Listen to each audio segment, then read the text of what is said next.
Hey guys, sorry welcome back to another video. It's been a while, I know, and today I got another video for you guys, and it's another deck profile on this time Mystic Mine. So keep in mind that this profile is a little bit budget orientated, so cards like Power of Extravagance, Judgment even has been excluded from the list. So yeah. Let's talk about Mystic Mine, everyone's favorite card in Yu-Gi-Oh! So for this deck, we're running 3 copies of Mystic Mine. Obviously, is the best card in the deck. And then next, we're going to talk about the ways to get to it. We're running 3 left arm offerings. What this does is, if you have 2 or more other cards in your hand, you can banish your entire hand as cost and add any spell card from your deck to your hand. And you can't set cards the time you activate this. So yeah, anyway, next up we're running 1 copy of Terraforming, obviously. This is essentially another copy of Mystic Mine. We're running Set Rotation and Trickstar Light Arena. So this is the part where if you have Demise of the Land is probably better. The major problem with set rotation is if your opponent doesn't activate the field spell that you give them, you can't activate a new Mystic Mine if they somehow out it. So yeah, just be wary of that. So definitely run Demise of the Land or some other wacky way of getting field spells on the board if you have them. But anyway, moving on, we have 3 copies of Planet Pathfinder. Now, the only reason why I'm running this, and once again, Demise of the Land probably makes this card a little bit redundant, but why I like this over Demise is that, say you're top decking and your opponent has a Boral Sword or something, they're not going to summon, they're just going to attack straight into your face, right? If you top deck Demise of the Land, it does nothing immediately. If you top deck Planet Pathfinder, what you can do is you can normal summon, and this dodges Imperm because it tributes for cost, so it'll be in the graveyard when the effect activates. So you can dodge Imperm, you can dodge Veiler, you can dodge a lot of things, including Skill Drain, which is very nice. And because of a card that we're going to talk about later, we don't run DD Guard anymore, so our normal summon for the turn has been freed up. So anyway, to conclude, we have Metaverse, and those are all the ways to get to Mystic Mine. I think we're running something like 12 ways to get a Mystic Mine or something crazy like that. Anyway, so yeah, let's just get those out of the way. And I want to talk about the next part of the deck, the go first portion, the cards that allow you to actually go first. These are pretty critical to the deck, and if you're going first, you want to see these in your hand. So first up, 3 copies of Field Barrier. This means Mystic Mine won't destroy itself when you activate it first turn on an empty field. Make sure to activate the Mystic Mine first and then the Field Barrier. You know, Field Barrier, you can't activate new field spells if you can't read. So yeah, anyway, and then we have 3 more copies of Silent Wobby. Now this is the card that's replacing DD Guide here. How this works is during your main phase, you can special summon the card from hand to your opponent's side of the field. This means that your opponent can't negate it as it was a monster effect. So this makes it really good. And it also gives you more life points. It gives them 1 draw, but that draw is pretty unimportant when you play Mystic Mine and you have the lock set up. This card is probably potentially better than DD Guide here. And not to mention, the guy who controls Silent Wobby actually reduces his hand size to 3, so they have to discard more often, which reduces the chance of you being OTK'd, even if they do top deck into, like, I don't know, a Cosmic Cyclone or something.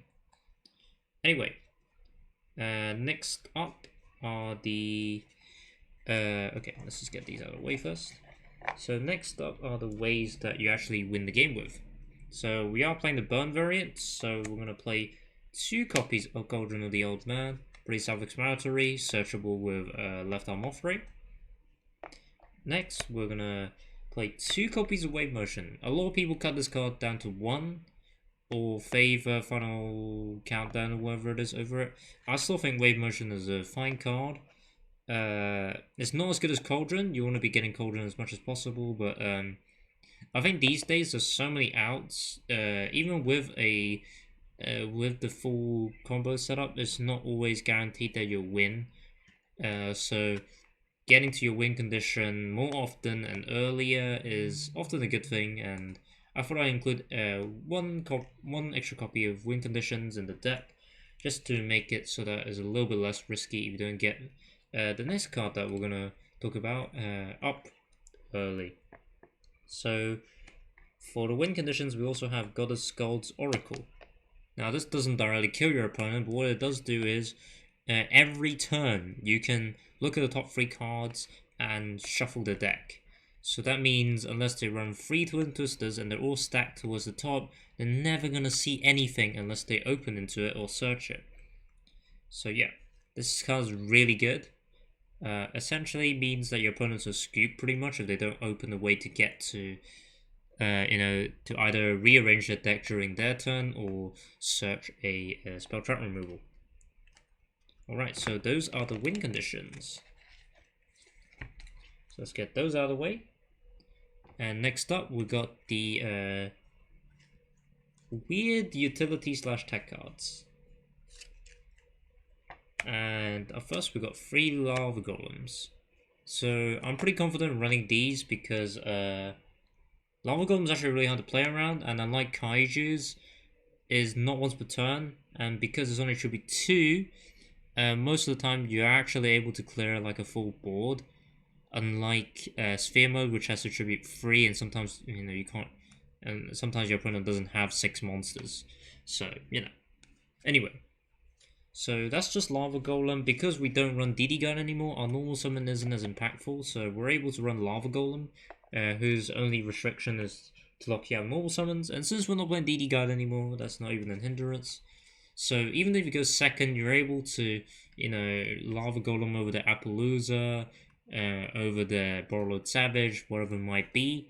Better than the Kaiju because you can actually remove more than 1 monster at a time, because Kaijus have this line where it says you can only control 1. So with Kaijus, you can only Kaiju over 1 of their boss monsters. With Lava Golem, you tribute over everything, pretty much. So tribute 2, while there are some situations where your opponent turbos something like Ultimate Raid Raptor Ultimate Falcon or something, whatever, or Great Magnus Supercomputer, whatever. But those are really rare, and I think Lava Golem is overall actually better than Kaiju's Sphere Mode, so that's why I run it. And I'm running in the main because I don't actually have that many other cards to play in this deck. I will talk a little bit about substitutions later on. Now let's talk about the draw. We're running 1 day a piece Upstart Goblin as our one-offs. They're both limited to 1, of course. The reason why we're running 1 day a piece, for the same reason as Upstart Goblin, it effectively reduces your card pool by 1. We're essentially running a 38 card deck with these 2 in our decks. And what this does, Upstart Goblin is obviously draw a card, give your opponent 1,000, you've probably seen this before. 1 day a piece, it makes both players draw a card, so in a sense it's a -1, but it also means that neither player takes damage until the end of your opponent's next turn. That's really important. If you open 1 day a piece, you don't see Mystic Mine, this is an additional layer of protection. Most of the time your opponent isn't able to set up a board that can just lock you out playing, so it's very important not to die, and 1 day a piece does exactly that. You basically can't die unless your opponent's playing Gem Knight FTK. Actually, no, they can't even do that. It's not battle damage, just damage. But anyway, so those are the cards that we're playing to make our deck essentially 38 cards big. And then the rest of the draw, we're running 3 dualities. While Silent Warby is a special summon and so is Lava Golem, duality is just too good to pass up. I would also run 3 Extravagance if I had the money, but I did not. So yeah, those are the draw cards. And now for the rest of the traps, we're running 3 copies of There Can Be Only One. This serves as an alternative lock. There have been games where I just normal summon Silent Warby and normal summon Player Pathfinder, because they can't play under, my opponent's playing decks where they can't really play under There Can Be Only One. And I just constantly attack them for that 1,000, 2,000, whatever it may be. So this kind of serves as an alternative locking mechanism if you don't see Mystic Mine. And you know, it also serves as a safety net. If they do pop Mystic Mine, you can flip TC Boo, and they might not be able to OTK you because you know they can't link off into Borrow Sword or whatever. But yeah, and then the last 3 cards of the deck, 3 Dark Bribes to round off the traps and the deck. You will want to run Judgments if you have that, but I do not have Solemn Judgments, and they're actually quite expensive at the moment. I think there's something like 6-7 a copy at least. But yeah, that's the main deck. So the extra deck doesn't really matter, it's just all memes. I'll just quickly show you guys what I'm playing here. You could play some more meta-relevant extra decks and side in Ghost Reaper, but I've decided not to do that. The extra deck really doesn't do anything like at all. But this deck, Mystic Mine is very infamous in Game 1 because your opponent, you know, can't side for it or anything, and this just plays very differently to basically every other deck out there. So you might not see it coming, and because of that, Game 1 often Mystic Mine just wins because your opponent doesn't actually have a main deck out to mine. But Game 2 and 3 where they side is a bit more problematic, and there are actually a couple of problematic matchups for Mystic Mine that I'll talk about. While they're not as prominent right now, if they do become more prominent, you do need to watch out for. So yeah, side deck, first of all, we're running 3 copies of Royal Decree. I think this is pretty obvious why we run this. Against Altergeist, against Dark Magicians, both of those decks, their win con comes from traps. Altergeist, it comes from spoofing to try to constantly pop your Mystic Mine, and Heavy Storm Dusters and things like that, and Solemn Judgments. Dark Magicians, you're trying to negate the Eternal Soul, so they don't get that special summon every turn with Dark Magical Circle banishing your cards, so that's very important. Red Reboot, same reason really. Often if you negate an Altergeist's Judgment set and your Mystic Mine goes through, often you actually win that game, so it's very important. And then next we're running 3 copies of Joel and Lockbird. This is a generic hand trap right now for going against Spirals.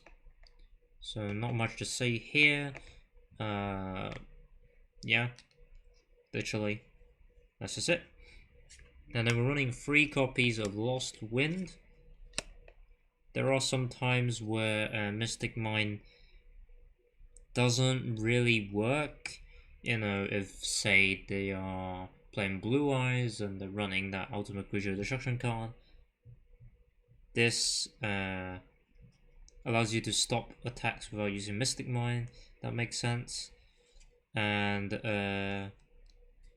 honestly, it's just better if they say Prohibition side and call Mystic Mine or something. This is just an alternate way to stall and try to get your alternate win conditions going, like TC Boo or whatever. Should mention this doesn't really come up too often. I don't think I've ever sided this card before. And then next card is the Spice, also anti-Altergeist tech, Legacy of the Duelist. So you guys have probably never seen this before.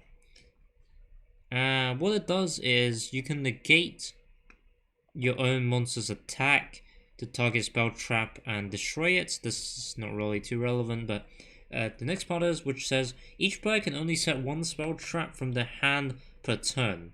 This kills Altergeist almost completely. Also, it says monster cannot attack the turn they were special from the extra deck, which is also important. It means Altergeist and Borrow Swords, they can't kill you even if they kill off Mystic Mine because they can't attack. And actually, what this card also can do is during your draw phase, instead of drawing, you can add a monster from your graveyard instead. So you can get to your Planet Pathfinder if you need it back for some reason. You can get to your Lava Golem if they linked it off, things like that. So it's actually pretty good. And the last 3 are going to be 3 copies of Twin Twister to round up the 15 card extra deck. Not much to say here. Twin Twister is just a good card. Literally, this is a good card. But yeah, anyway, so yeah, that's the entire deck. Yeah, that's the side deck. So that's everything. And what do I think about the deck? The deck is very good. Game 1 is almost unbeatable in Game 1 because Like almost every meta deck and even rogue contender don't run main deck outs to mine because you need a non monster spell trap removal, and those just don't exist in some people's main decks. Like a lot of people don't main mine outs, so because of like how little you see Mystic Mine, some people are perhaps not even prepared in their side to actually take down 9. You know, if they only have Twin Twister on the side, they're not out in your mind. Now, honestly, with Field Barrier, with Oracle, with everything, if they only have Twin Twister for you on your side, you're probably, chances are, still fine. In terms of things that are in budget range that I recommend getting that I haven't featured is Prohibition. Prohibition is perhaps the single strongest card in the lock. You can just completely lock your opponent out of all possible outs that they may have. Declare Twin Twister, declare Solemn Judgment depending on what your opponent's playing. You can even just snipe cards out of their strategies. Say Spiral, you can snipe Master Plan, you can snipe Sleeper. With Prohibition, call whatever you want. Sometimes, say Salamangreats, call Salamangreat Roar, they instantly lose. Call Salamangreat Rage, they lose. Salamangreat Sanctuary, Balings, Sunlight Wolf. A lot of decks these days run very key, crucial combo pieces where the deck doesn't really do much without it. Things like Guard Dragons, for example. Calling Red Eyes Darkness Metal, Guard Dragon LP, Sayuja, Borrowed Savage even. They basically just shut down the deck, and there isn't much your opponent can do at all.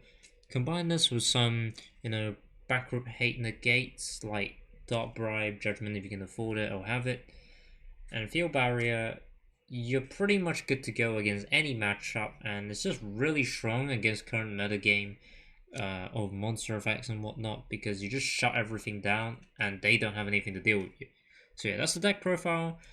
I hope you guys enjoyed, and if you guys want to play this deck, go for it. Annoy everyone at your locals, and hope you guys have a nice time. See ya.